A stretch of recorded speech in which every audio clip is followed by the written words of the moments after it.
রূপরেখা design and কনস্ট্রাকশনের পক্ষ থেকে আপনাদের স্বাগতম। আমি সাথে আছি ইঞ্জিনিয়ার অপুরক্ষিত।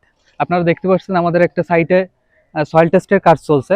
সয়েল টেস্টের কাজ করার সময় ক্লায়েন্টের সাথে আমরা যে প্রশ্নগুলোর সম্মুখীন হই যে সয়েল টেস্ট আসলে আমাদের কত ফিট করা লাগবে, সয়েল টেস্ট আসলে কত ফিট করা লাগবে এটা আগে থেকে বলা ওইভাবে সম্ভব হয়ে ওঠে না। যখন আমরা ফিল্ডে আসি তখন সয়েল টেস্ট করতে গেলে যদি লেয়ার খারাপ থাকে সেক্ষেত্রে আপনার বেশি হইতেও পারে। যেরকম আমাদের 60 ফিট লেয়ার যাওয়ার কথা ছিল, বাট 60 ফিটে যাওয়ার পরেও আমরা যেহেতু লেয়ারটা ভালো পাইনি তাই আরও ভিতরে প্রায় 100 ফিট মতো যাওয়া লাগছে। এজন্য আগে থেকে বলা কঠিন যে আসলে কত ফিট পর্যন্ত আমাদের বোরিংটা করা লাগতে পারে।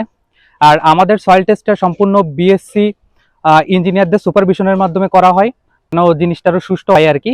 কারণ সয়েল টেস্টটা হলো একদম ফাউন্ডেশনের মূল ভিত্তি। আপনার সয়েল টেস্টটা যদি ঠিক না থাকে তাহলে আমরা ফাউন্ডেশনটা ঠিকঠাকভাবে ডিজাইন করতে পারবো না।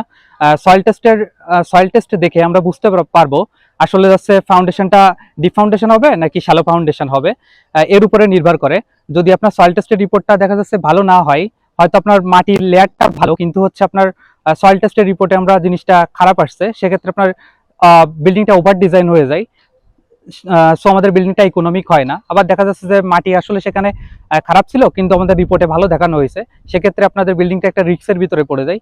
তো সবকিছু বিচার বিবেচনা করে যে আমাদের আসলে ভাবতে হবে যেন একটা সুন্দর কনসালটেন্সি ফার্মের কাছে আমরা এই সয়েল টেস্টটা করতে দিই এবং এটা যেন ইঞ্জিনিয়ার সুপারভিশনের মাধ্যমে জিনিসটা দেখাশোনা করা হয় এবং পরিচালনা করা হয়।